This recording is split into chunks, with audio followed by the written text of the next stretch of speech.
آج ہونے والی کاروائی پر بات کریں گے. سینئر صحافی تجزیہ کار شہزاد اقبال ہمارے ساتھ موجود ہیں. شہزاد، سب سے پہلے تو آپ سے جاننا چاہیں گے، پی ٹی آئی کے اراکین سینٹ آج ایوان میں موجود تھے، انہوں نے تقریر بھی کی اور آئینی ترمیم کی مخالفت میں ووٹ بھی دیے. تو کیا آپ سمجھتے ہیں کہ پی ٹی آئی والے جس حکومت کو فارم 47 کی حکومت کہتے ہیں، کیا آج انہوں نے اس حکومت کو ویلیڈیٹ کر دیا ہے؟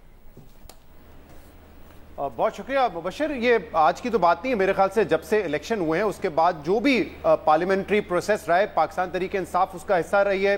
چاہے بجٹ ہو یا کوئی اور قانون سازی ہو، وہ پارلیمنٹ میں آتے ہیں، تقریر کرتے ہیں. تو میرے خیال سے اس نظام کے حوالے سے ان کے شکوے ضرور ہیں کہ فارم 47 کی گورنمنٹ ہے، لیکن پہلے دن سے وہ سینٹ کا حصہ بھی ہیں، وہ قومی اسمبلی کا بھی حصہ ہیں. اس سے پہلے چاہے آصف علی زرداری صاحب کا الیکشن ہو بطور پریزیڈنٹ یا سینٹ کے الیکشنز ہوئے ہیں، اس میں پاکستان تحریک انصاف نے حصہ لیا ہے. تو ایسا نہیں ہے کہ فارم 47 کہنے کے باوجود انہوں نے آج پہلی مرتبہ اس کو ویلیڈیٹ کیا ہے. وہ جو پورا پروسیس ہے اس کا حصہ بنتے رہے. بہرحال آج شروع میں یہ خبر آ رہی تھی کہ پاکستان تحریک انصاف بائیکاٹ کرے گی، سیشن میں ہوں گے ہی نہیں. لیکن جب مولانا فضل الرحمان سے ملاقات کی بیرسٹر گور نے اور تقریر وہاں پہ اسپیچ کی، تو انہوں نے بتایا کہ ہم جائیں گے پارلیمنٹ میں اور اپنی تقاریر کریں گے، اپنا نقطہ نظر رکھیں گے. اور میرے خیال سے یہ ایک بہتر پروسیس ہے. اگر آپ نے مخالفت کرنی ہے، آپ جائیں، اپنا نقطہ نظر پیش کریں.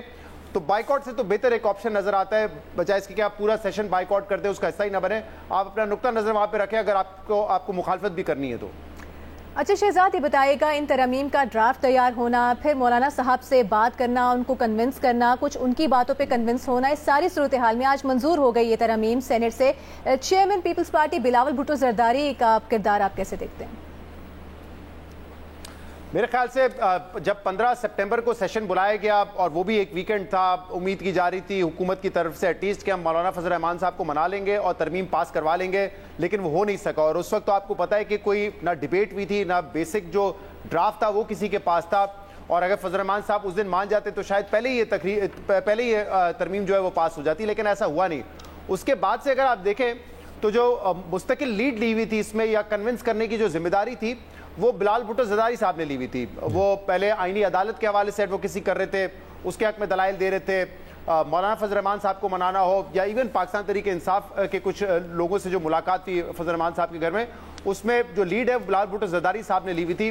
اور یہ بڑا واضح تھا کہ ان کی سیاست کے لیے جو پوزیشن انہوں نے لی ہوئی تھی، ان کی اپنی سیاست کے لیے یہ ضروری تھا کہ اب جب اتنا آگے بڑھ گئے تو اس ترمیم کو پاس ہونا چاہیے تھا، اور پھر وہ آج اس میں کامیاب بھی ہوئے ہیں.